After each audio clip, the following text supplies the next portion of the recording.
The morning rose like it had been pulled from the ashes of a forgotten dream, soft and slow and gray at the edges.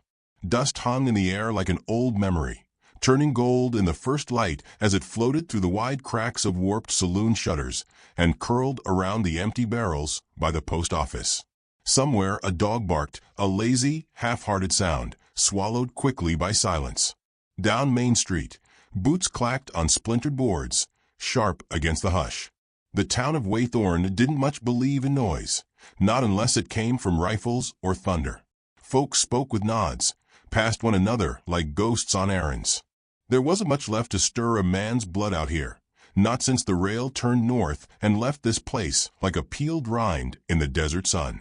Elijah Burke led his horse by the reins that morning, his coat dusted in trail grit, his hat pulled low as if it could hide the ears. He was neither tall nor loud, but there was a weight to him, not the kind earned through muscle, but through mourning. 2 winters back, his wife had taken her last breath in the cabin they'd built together. The silence that followed her was not peace. It was something heavier. He hadn't come to town for company. He came for nails, coffee, and a spool of thread to fix the cuffs he'd worn down to strings. He tied the horse outside the general store, where a new sign hung from the porch. Notice of town auction, 9 o'clock, Old Gallows Lot. He paused at the sign.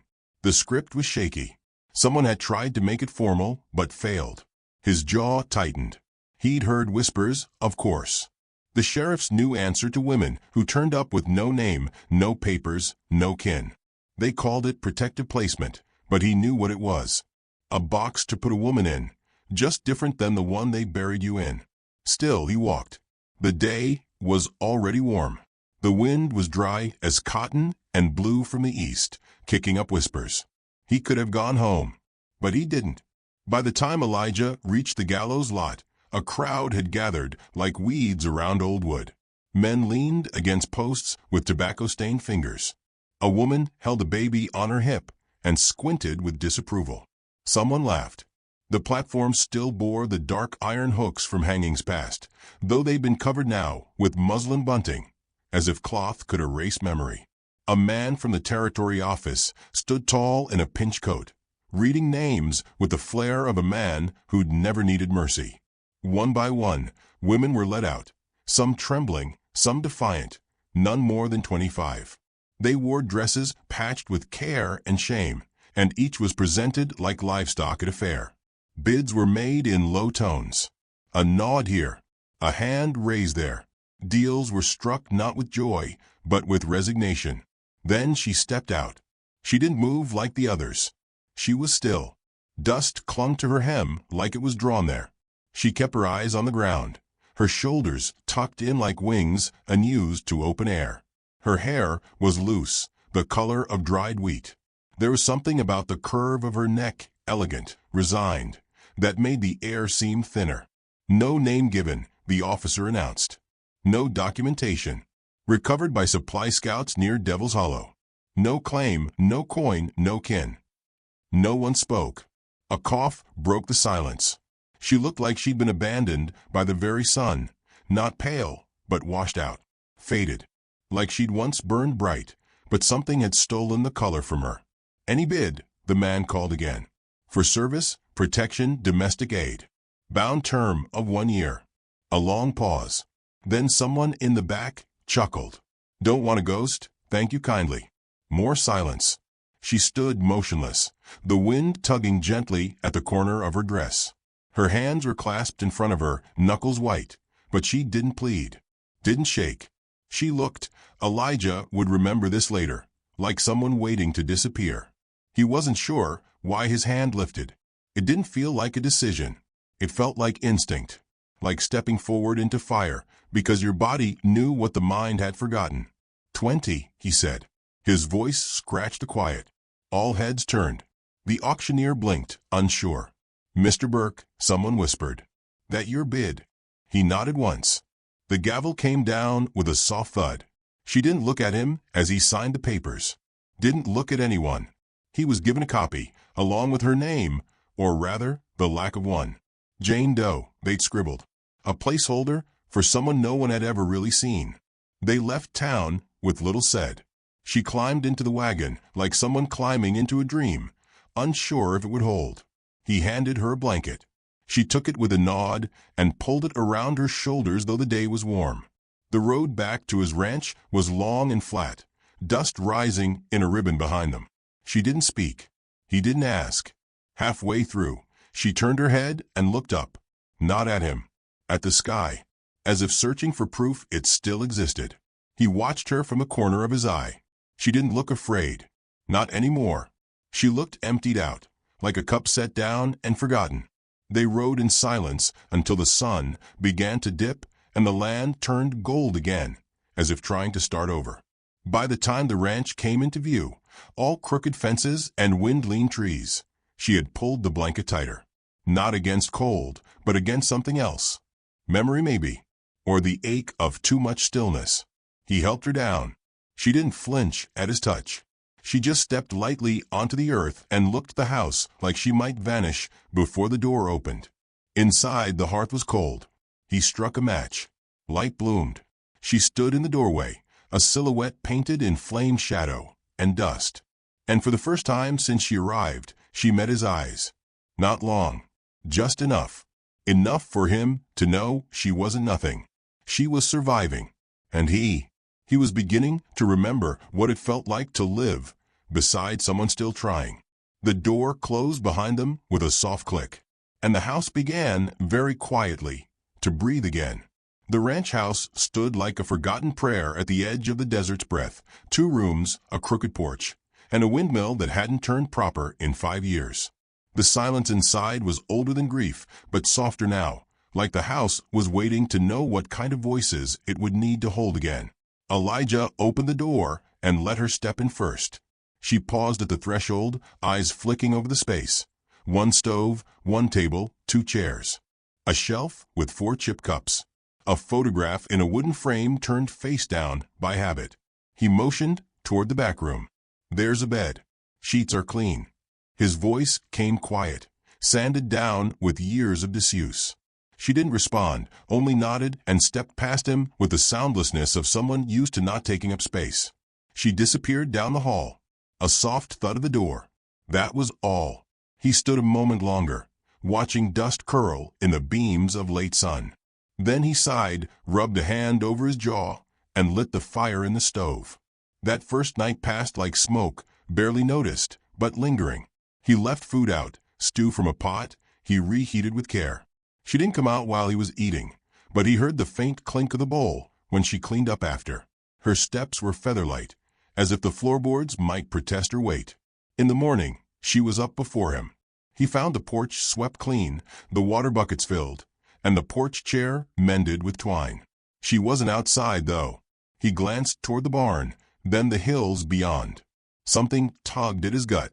He found her kneeling by the garden bed, pulling weeds with her sleeves rolled to the elbow. The sun hadn't cleared the ridge yet, but her hands were already smudged with earth. She worked without urgency, without fear. He cleared his throat. She didn't flinch, just looked up with eyes that held nothing and everything at once. "I'll feed the stock," he said. She nodded. It became like that. Days that passed like river stones, worn smooth, but never quite the same.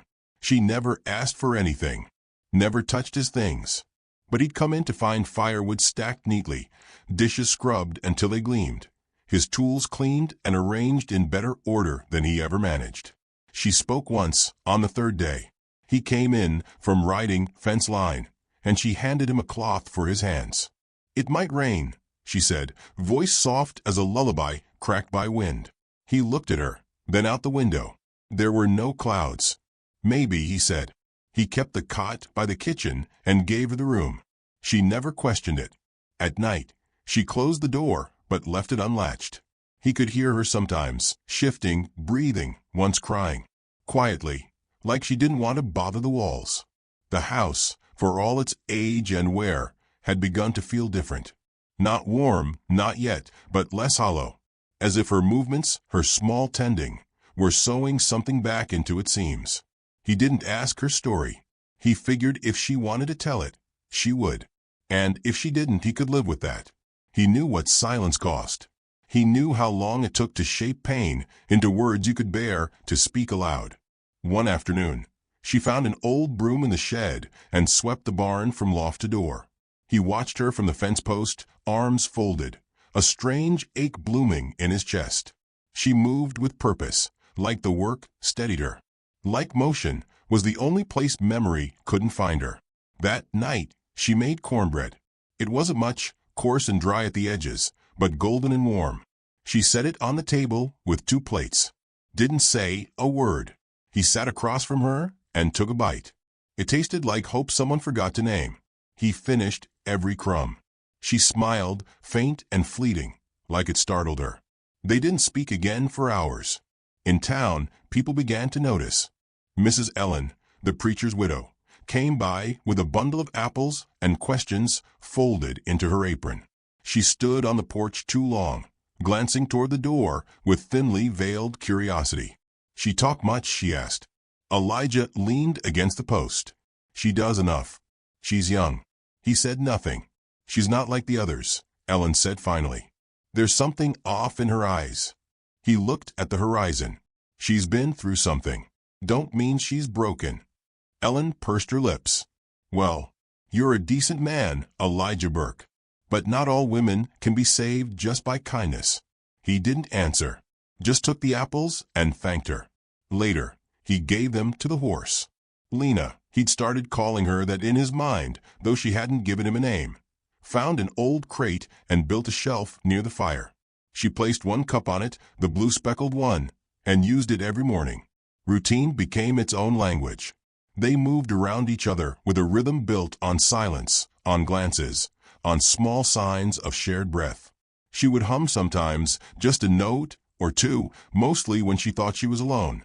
He never said anything, just listened from whatever room he was in, letting the sound soak into the floorboards.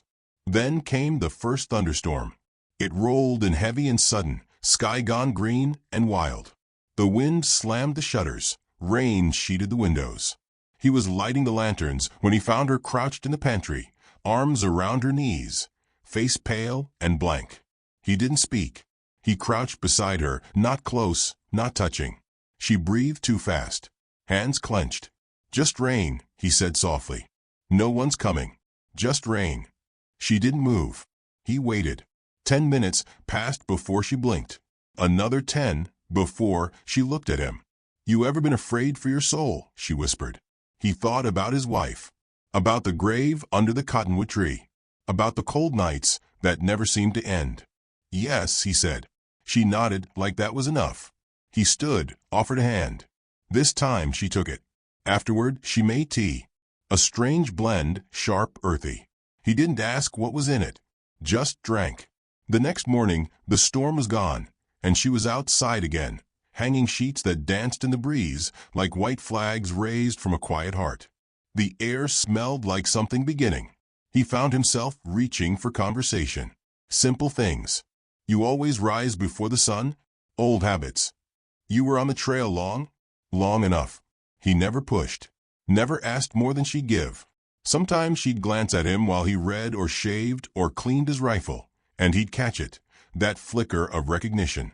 Not love, not yet, but something tender, tentative, like a hand learning to open again. He thought of building her a proper shelf, maybe a room with light. He thought of birds, how some came back every spring, no matter how far they'd flown. That evening, as the sun dipped low, she stood at the fence and stared at the sky. He stood beside her, silent. "Does it ever stop hurting?" she asked. He didn't lie. "No, but it changes shape." She nodded. Behind them, the house exhaled, a creak of wood, a sigh of wind, a breath caught and released. He looked at her, standing there with the wind in her hair and the past like a shadow at her back. And for the first time in 2 years, he hoped. He didn't know what she was running from, but whatever it was, she was walking slower now. And maybe, just maybe, she'd started walking toward something too. The sky turned the color of hammered pewter, low and brooding. A storm rose from the south with no warning but the smell in the air, that bitter edge of iron and sky-born memory. Elijah watched it come from the barn door, arms folded, horses restless behind him. He'd seen plenty of storms roll over the plains, but this one had weight to it, like something unspoken pressing down. He hurried back toward the house just as the wind kicked up, lifting grit and dry leaves into whirling tantrums. By the time he got the shutters pulled and the door bolted, the sky had split, thunder cracking like bones in a giant's fist. Lena was already lighting the oil lamps. Her hands moved calmly, precisely, like this wasn't her first bad weather. She said nothing, only offered him a towel when he stepped inside soaked from the shoulders down. Lightning flashed blue-white across her face, and for a moment he saw something flicker there, not fear exactly. Bracing. "I'll check the cellar," he said. "No need," she replied. Her voice held that rare steadiness she only used when she was keeping something inside. "Let it pass." He nodded and peeled off his coat. The storm howled against the walls, rain slashing sideways across the windows. The house moaned but held. They sat at the table without saying much. He poured them each a cup of strong tea, steam rising in curls like breath. It tasted of cinnamon bark and something else, something sharp and unfamiliar. He didn't ask. He never did. The storm settled into a steady roar, the kind that made the world feel miles away. "I was 9 when I first saw fire take a house," she said suddenly. He looked up. She hadn't touched her tea. "They said it was lightning, but it was a man. He didn't like what my mother said in church." She didn't look at him, just stared at the flicker of the lamp on the table. No one spoke after. Not the preacher, not the sheriff. Mama took me walking the next day like nothing happened. We just kept going. That's when I stopped sleeping through thunder. Elijah didn't speak. He wasn't sure she wanted him to. The wind knocked something loose outside. She flinched. He watched her jaw tighten, like she was holding her own name behind her teeth. "I'm sorry," he said softly. She met his eyes then. For the first time, really met them. There was no veil, no guarded half-look. Just a tired kind of bravery. "You don't have to be," she whispered. "You didn't light the match." He wanted to say something, anything that could lessen the weight of what she carried. But he also knew when silence was the gentler choice. The hours passed. The wind eased. Rain softened to a whisper. She stood suddenly, went to the shelf, and pulled out the carving knife he kept for whittling. Then she reached for a block of pine from a basket by the stove. Sat on the floor like a child at work, cross-legged, focused. He watched her hands move, slow at first, then quicker, the shape emerging with every careful stroke. "You carve?" he asked after a long while. "My father did. I watched him. Never thought I'd try." "What are you making?" She turned it toward him. A bird, not yet full in form, but already alive in its wings. "I dreamed of flying once," she said. He didn't reply, just nodded, watching the corners of her mouth almost lift. "Do you miss her?" she asked. He blinked. "Your wife." He set his cup down gently. "Every day." "Was she kind?" "She was quiet," he said. "Not soft, though. The sort of quiet that makes people listen better." Lena nodded. Her fingers didn't stop moving. "I think I could have liked her," she said. "She would have liked you back." The lamp hissed gently. Outside, frogs had begun to croak, that strange gift of rain on dry land. When she finished the bird, she set it on the shelf beside her blue-speckled cup. It looked ready to take flight. "You should carve one too," she said. He looked at her, surprised. "I haven't carved in years." "Doesn't matter." He considered the block of wood, considered the way her voice had steadied. The storm had passed, but the moment still hummed with something new. Something unfurling. "All right," he said. He took the knife and wood, began to shape something slowly, clumsily. She watched him, a softness in her gaze that hadn't been there before. Not admiration, just understanding. They carved late into the night. Two figures in a house that had held too many silences. The air was different now. Not full, not yet, but no longer hollow. She spoke again, her voice almost a murmur. "My name isn't Lena." He paused, knife mid-cut. "It's the name I gave myself after," she continued. "I don't know why. I just needed a name no one had touched." He nodded. "You don't have to tell me the rest," he said. "I know." And yet she went on, as if his permission had opened something gentle. I belonged to someone once. Bought outright. He called it marriage. I called it waiting to be free. He didn't flinch. Just let her keep going. I ran. Left everything. He came after me once. Found me in a way station. I told him I'd slit his throat in his sleep if he touched me again. Think he believed me. But I keep waiting for him to come back. Elijah's hand tightened around the carving. If he does, he said, his voice low steady, he'll find you're not alone now. She looked at him again, and something shifted, not a full thaw, but the first crack in a wall left too long.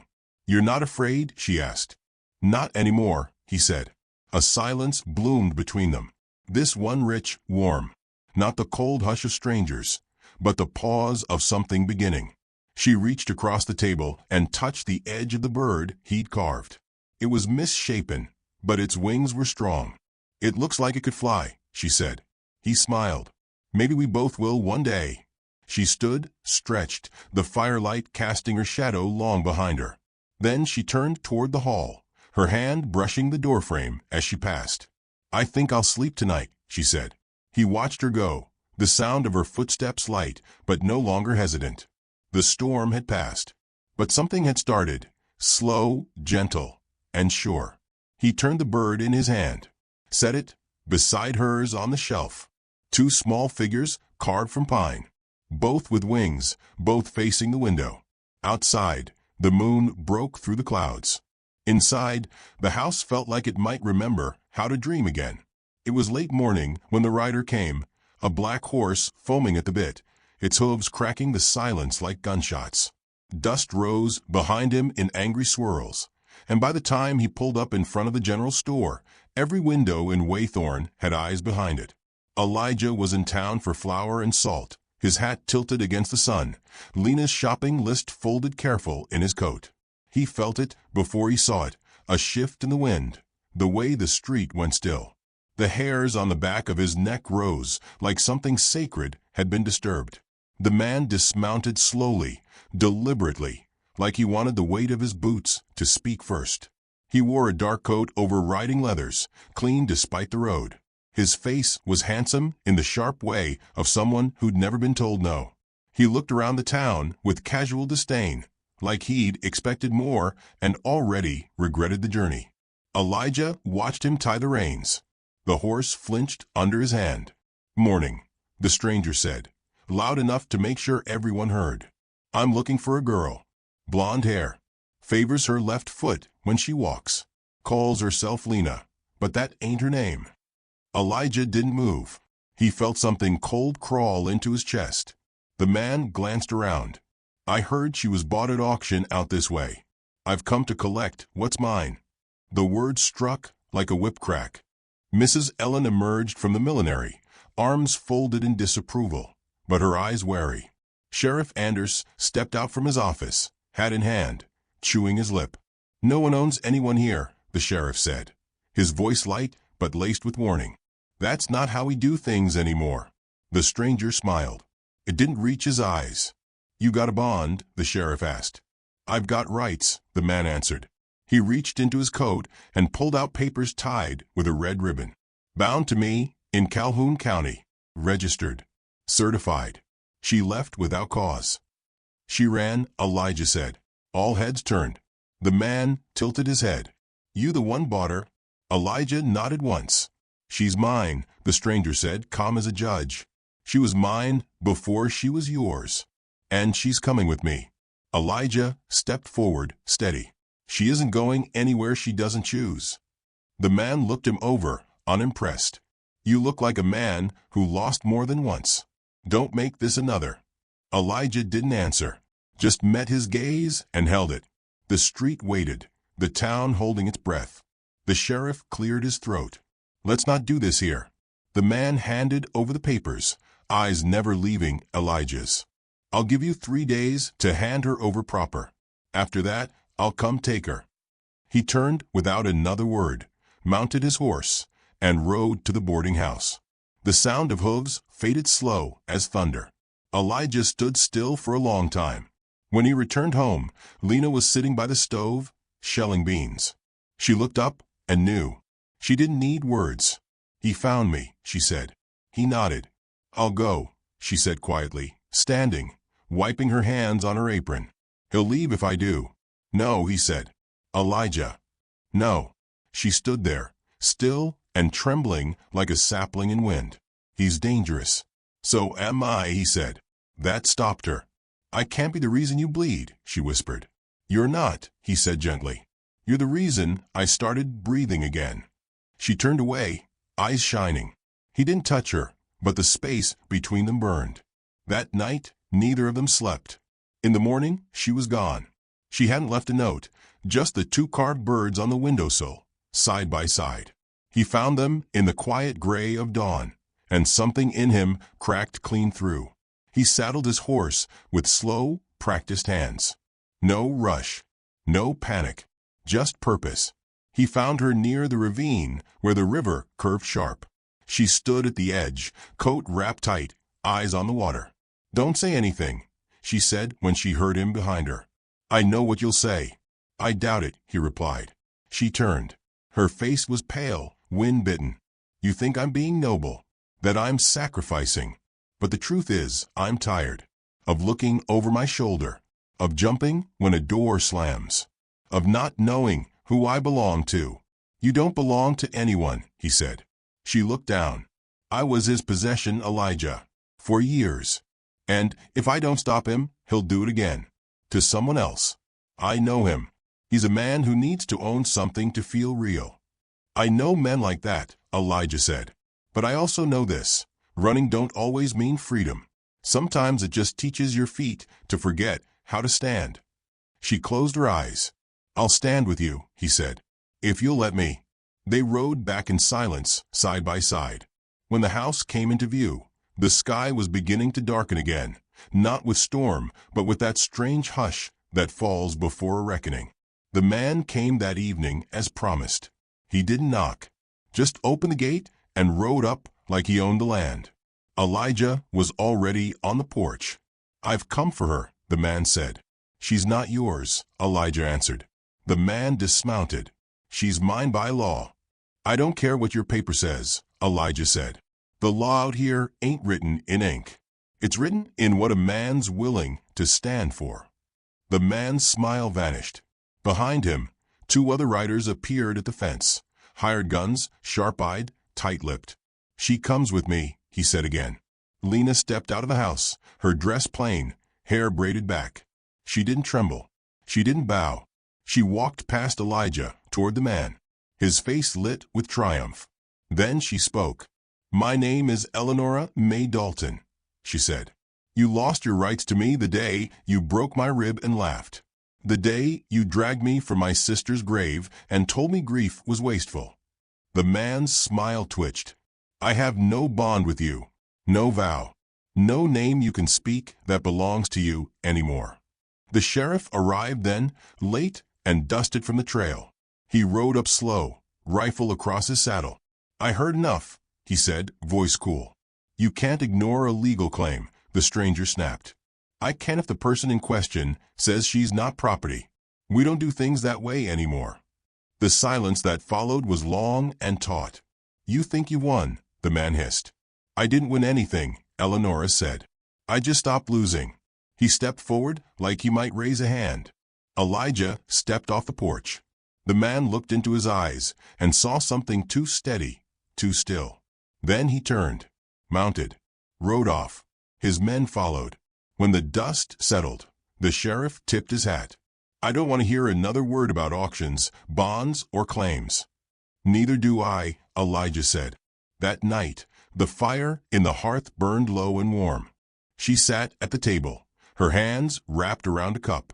He sat across from her, not touching, but near. "I'm sorry I ran," she said. "I'm not," he answered. She looked up, eyebrows drawn. "If you hadn't," he said, "you wouldn't have come back." She smiled then, not the flicker he'd seen before, but a full, quiet thing, like sunrise on new snow. Outside, the wind shifted. Inside, the house felt like it had finally remembered how to be home. The sky held that peculiar brightness only seen after a long storm, washed clean, vast, forgiving. The earth, still damp, breathed the scent of mesquite and wild sage. On Elijah Burke's porch, a bird sang from the fence post like it had been waiting for silence to remember its song. Inside the house, Eleanor moved with quiet ease, sleeves rolled, hair tied loosely down her back. There was no fear in her now, not even the ghost of it. The house that once stood like a grave marker had become something else, a place of motion, of breath, of becoming. Elijah watched her from the doorway. She was humming under her breath, rolling out dough with strong, capable hands. Her scar showed where her blouse dipped at the collarbone, faded but proud. She no longer hid it. He walked in, took off his hat, and set it down slow. "I'm going to town," he said. She looked up, flower on her cheek. "What for?" "To set things right." A pause. Then a nod. She didn't ask what he meant. She had stopped needing to. The ride to town felt shorter now. The path was familiar, but it no longer belonged to a man carrying only grief. The wind tasted of change. Waythorn had shifted too, in small ways. The folks at the general store greeted him with real eyes instead of hollow politeness. The sheriff nodded like a man who remembered what choosing right felt like. The air itself seemed looser, like the land had exhaled. Elijah stepped into the clerk's office and laid the folded parchment on the desk. "She's free," he said. "I want the record to say it." The clerk blinked, surprised. "She already is, far as I heard. I want it written. Legal and permanent. Her name is Eleanora May Burke now, if she chooses to keep it." The clerk scratched his head. "You get married?" "Not yet." "Then she's her own," Elijah said. "But if she ever wants to carry my name, it won't be by force. It'll be because it suits her." The man grinned and began scribbling. When Elijah returned home, Eleanora was in the garden, sleeves dirted, face sun-warmed. She stood when he dismounted, wiping her hands on her apron. "It's done," he said. "I know," she replied. That night, they sat by the fire, the two carved birds still resting on the windowsill. One whole, one slightly misshapen, both facing the open world. He reached into his pocket and pulled out a small band of gold, worn but gleaming. "I don't want to save you," he said. "I just want to walk beside you." She took it in her hand, ran her thumb over it. The firelight danced in her eyes. "You already did," she whispered. "No," he said. "You saved yourself. I just made space for it." She looked at the ring, then at him. "Yes," she said. They were married beneath the cottonwood where his wife was buried. No preacher, no congregation, just wind and sky and two hearts that had learned how to hold each other without binding. He carved a third bird and placed it between the first two, wings wide, beak tilted up as if singing. The house changed after that, not in shape, but in rhythm. Laughter found its way into corners. She painted the pantry shelves sky blue. He built her a sunroom with panes salvaged from an old rail depot. She filled it with dried flowers and stories she'd once kept locked behind her teeth. But peace never stays untouched. It was late summer when the writer came again. Not the man from her past. He'd vanished like smoke after losing the only thing he'd ever tried to own. This was another sort. Younger. Hungrier. A man who smelled blood where others smelled distance. He arrived on a Sunday, dusty and lean, asking questions in whispers that carried. Elijah found out from Tommy Finch, who still lingered by fences with two big eyes. "He's asking about her," the boy said. "About where she come from. Says there's a bounty." By nightfall, the man had made camp just beyond the eastern ridge, waiting. Elijah didn't light the lamps that night. He sat with Eleanora in the dark, hands clasped, the sound of crickets filling the silence like prayers spoken in hush. "I thought it was over," she said. "So did I. What do we do?" He looked at her, at the steadiness she carried now, no longer armor, but truth. "We make them understand," he said. "This time we don't run." She stood then, pulled the old rifle from behind the door, the same one her hands had oiled and cleaned a dozen times, though she'd never fired it. She looked down the barrel, nodded once, then set it aside. "I'm tired of fighting with fire," she said. The next morning, they saddled their horses and rode east. The sun had barely risen, painting the hills gold. The bounty hunter stood at the edge of his camp, coffee in hand. He looked up, amused. "You Burke," he called. "I am. I heard you married a woman with a price on her head." "She's not for sale," Elijah said. The man shrugged. "Ain't personal. Just doing my job. Half the town's downriver. Say she's wanted in Calhoun for burning a man's house down." Eleonora stepped forward. "He burned my life first." "Law don't care," the man said, sipping. "Maybe not," Elijah said, "but the land does." The man laughed. "You threatening me?" "No. Just telling you where you stand." And then he whistled. From a ridgeline, figures appeared, neighbors, quiet folk with rough hands and steadier hearts. Mrs. Ellen, shotgun in hand. Tommy's father, silent but firm. The sheriff. Even old Preacher Sims, leaning on a cane, but showing up all the same. "We don't like men who hunt women here," Elijah said. "Not anymore." The bounty hunter looked around. Something in his eyes shifted, calculation flickering into doubt. "She's not running," Elijah said. "She's planted. And if you come for her again, you'll answer not just to me, but to the soil you try to bleed on." The man considered a beat longer, then spat into the dust. "Not worth it," he muttered. "Ain't enough gold in the world for this much noise." He rode off without looking back. The crowd dispersed with nods, quiet smiles, no words needed. The sun climbed higher. Eleonora exhaled. Elijah reached for her hand. "I guess you were right," she said. "About what?" "Sometimes you don't have to shoot to win." He smiled. "But it helps to be ready." They rode home slow. The house waited, the smoke from the chimney already curling like a welcome. That night, they carved a fourth bird. This one, wings spread wide. And from that day on, the wind never quite howled the same.